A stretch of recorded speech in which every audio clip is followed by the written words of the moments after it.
সজনে ডাঁটা দিয়ে তো অনেক কিছু রান্না করে খেয়েছেন, তবে আজকে নিরামিষ এই সজনে ডাঁটা রেসিপিটা একবার রান্না করে দেখুন। দেখবেন গরম ভাতের সঙ্গে কিন্তু আর কোনো কিছুই প্রয়োজন হবে না। এটা খেতে এতটাই সুস্বাদু লাগে।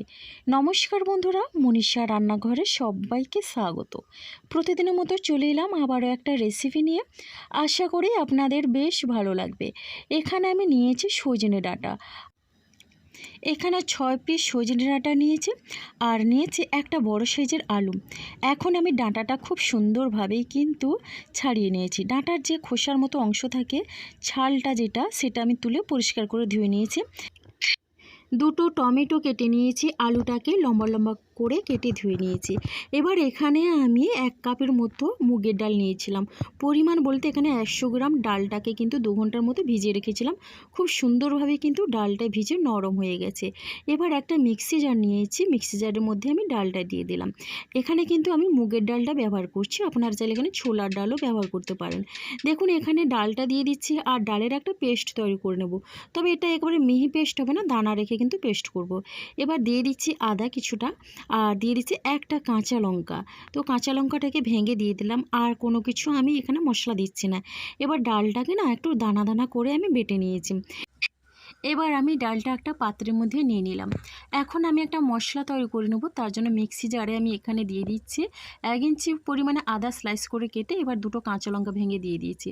ওই টমেটো দিয়ে দিলাম, টমেটো দিয়ে পেস্ট করে নিয়েছি। তো এখন আমি একটা ভাজা মশলা তৈরি করে নেব। তার জন্য গ্যাসে কড়াই বসিয়ে দিয়েছি। এবার 1 চামচ পরিমাণে 5 ফোড়ন, 1 চামচ পরিমাণে গোটা সাদা জিরে আর দিয়ে দিচ্ছি 1 চামচ পরিমাণে সর্ষে। এখানে কিন্তু কালো সর্ষে আর সাদা সর্ষে দুটোই মেশানো আছে। এখানে কিন্তু দেখুন ফোড়নটা চড়বড় করে উঠেছে আর ফোড়নটা কিন্তু ভাজা হয়ে গেছে। আর এখন আমি ফোড়নটা তুলে নিয়ে একটু গুঁড়ো করে নেব। এদিকে দেখুন আমি ওই কড়াইয়ের মধ্যে দিয়ে দিলাম এরকম চামচে 1 চামচ পরিমাণে সর্ষের তেল। এবার আমি বড়াগুলো ভেজে নেব। তবে একটা কথা বলে দিচ্ছি, আমি দুঃখিত, কোনো কারণে কিন্তু এডিটের সমস্যা হয়েছে, তার জন্য আমি দেখাতে পারলাম না। তো এই বড়ার ভাজার জন্য আমি ডালের মধ্যে এখানে দিয়েছিলাম কালো জিরে 1/2 চামচ, সাদা জিরে 1/2 চামচ, হলুদের গুঁড়ো 1 চিমটি পরিমাণে আর দিয়েছিলাম স্বাদ অনুসারে লবণ। এই বড়ার মধ্যে কিন্তু এই মশলাগুলো দিয়ে বেশ ভালোভাবে মিশিয়ে নিয়েছি। তো সেটা কিন্তু আপনাদের দেখাতে পারিনি, তার জন্য আমি ক্ষমা চেয়ে নিচ্ছি। তো দেখুন এখন আমি এই বড়াগুলোকে উল্টে পাল্টে একটু লাল লাল করে ভেজে নিচ্ছি, তাহলে কিন্তু বড়াগুলো খেতে ভীষণই ভালো লাগবে। বিশেষ করে এই বড়ার মধ্যে কালো জিরে আর সাদা জিরে দেওয়ার কারণে কিন্তু বড়াগুলো খেতে কিন্তু ভীষণই সুস্বাদু হয়। এখন দেখুন এইভাবে লাল লাল করে বড়াগুলো আমি ভেজে নিলাম আর বড়াগুলো ভেজে আমি তুলে নিচ্ছি। একই রকমভাবে বাকি যে ডালের ব্যাটারটা আছে সেগুলোও কিন্তু দিয়ে বড়াগুলো ভেজে নেব। আর দেখেই বুঝতে পারছেন বড়াগুলো ভাজার পরে কতটা লোভনীয় হয়েছে, শুধু মুখেও দারুণ লাগে। এখন ওই কড়াইয়ের মধ্যে আরও দিয়ে দিচ্ছি অল্প পরিমাণে সর্ষের তেল। তেলটা গরম হয়ে গেলে এখানে আমি আলুটা দিয়ে দিচ্ছি। বন্ধুরা আলুটাকে কিন্তু একটু ভেজে রান্না করলে ভীষণই টেস্টি হয় রেসিপিটা। তো দেখুন আলুগুলো দিয়ে এখন আমি অল্প পরিমাণে হলুদ আর লবণ দিয়ে বেশ ভালোভাবেই লাল লাল করে ভেজে নেব। দেখুন এইভাবে এখন আমি একটু হলুদের গুঁড়ো আর লবণটা দিয়ে নাড়াচাড়া করে নিয়ে এটাকে ভেজে নেব।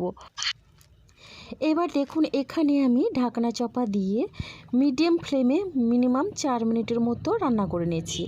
এখন আমি ঢাকনাটা খুলে বেশ ভালোভাবেই নাড়াচাড়া করে আলুটাকে কিন্তু হালকা লাল করে ভেজে নেব।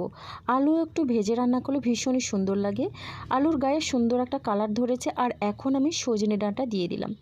একই রকমভাবে আলুর সঙ্গে আমি ডাঁটাটাও ভেজে নেব। আর ডাঁটার যে একটা সবুজ গন্ধ থাকে সেটা কিন্তু খুব সহজেই চলে যাবে। তো এইভাবে আমি নাড়াচাড়া করে ডাঁটাটাও হালকা করে আমি একটু ভেজে নেব। তো দেখুন বন্ধুরা তার জন্য ঢাকনা চাপা দিয়ে দিলাম, এতে করে কিন্তু ডাঁটাটা অনেকটা নরমও হয়ে যায়। এবার 1 থেকে 1.5 মিনিটের মতো মিডিয়াম ফ্লেমে আমি ঢাকনা চাপা দিয়ে রান্নাটা করে নিয়েছি। এখন ঢাকনাটা খুলে বেশ ভালোভাবে নাড়াচাড়া করে মিশিয়ে নিলাম। আর দেখেই বুঝতে পারছেন ডাঁটা আলু কিন্তু ভাজা হয়ে গেছে আর এখন আমি তুলে নিচ্ছি।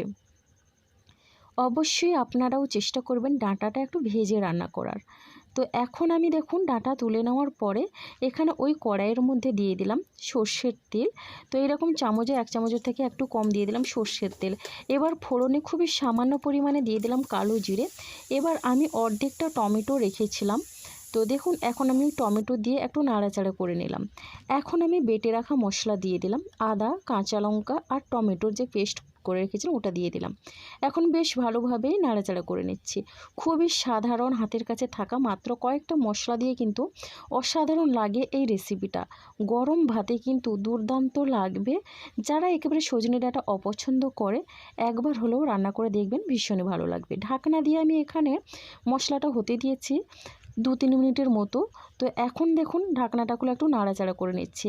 এইভাবে করে কিন্তু মশলাটাকে কষিয়ে নিতে হবে। আর এখন এখানে আমি দিয়ে দিচ্ছি গুঁড়ো মশলা। তো গুঁড়ো মশলার মধ্যে আছে হলুদের গুঁড়ো 1/2 চামচ, আর দিয়ে দিলাম কাশ্মীরি লাল লঙ্কার গুঁড়ো। এবার আমি বেশ ভালোভাবেই কিন্তু এটা মিশিয়ে নেব। এখানে কিন্তু আর কোনো রকমের মশলার আমি ব্যবহার করব না। আর আপনারা যদি চান এখানে সর্ষে পোস্ত বাটাও দিতে পারেন। তবে এইভাবে হালকা পাতলা রান্না করার জন্য এই সাধারণ মশলাগুলো দিয়ে কিন্তু বন্ধুরা ভীষণই সুন্দর লাগবে খেতে। অবশ্যই আপনারা ট্রাই করবেন। দেখুন এখানে মশলাটা কষে নেওয়ার পরে অল্প পরিমাণে আমি জল দিয়ে দিলাম, আর মিক্সি জারটা ধুয়ে জলটা দিয়ে এখন বেশ ভালোভাবে নাড়াচাড়া করে নিয়ে এরপরে আমি ভেজে রাখা সজনে ডাঁটা আর আলুটা দিয়ে দিলাম। ডাঁটা আলু দিয়েও মশলার সঙ্গে বেশ ভালোভাবে নাড়াচাড়া করে আমি একটু কষিয়ে নেব।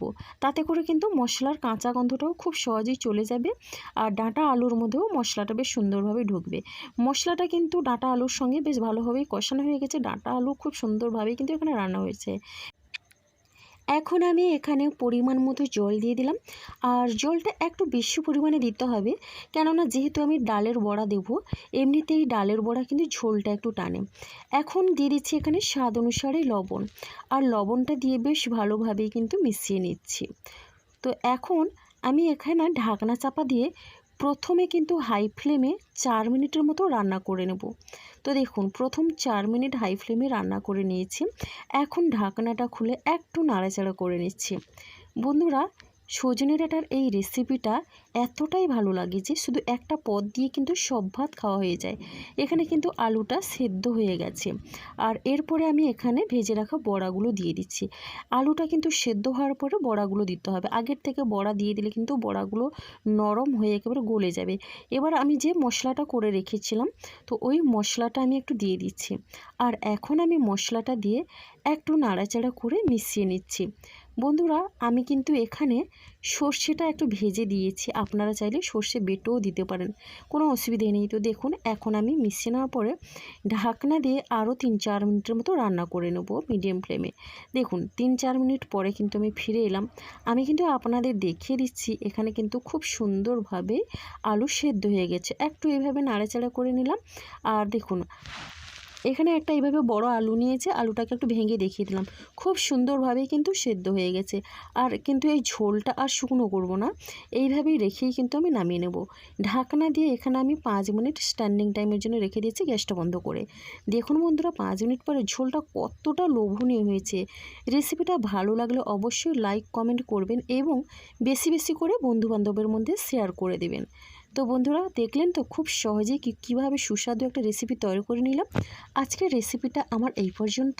আগামীকাল আসবো আবারও একটা রেসিপি নিয়ে। আপনারা সবাই সুস্থ থাকুন, ভালো থাকুন। অসংখ্য ধন্যবাদ, আর অনেক অনেক ভালোবাসা রইল আমার সোনা বন্ধুদের জন্য। তবে কেমন লাগলো একটা মিষ্টি কমেন্ট করবেন।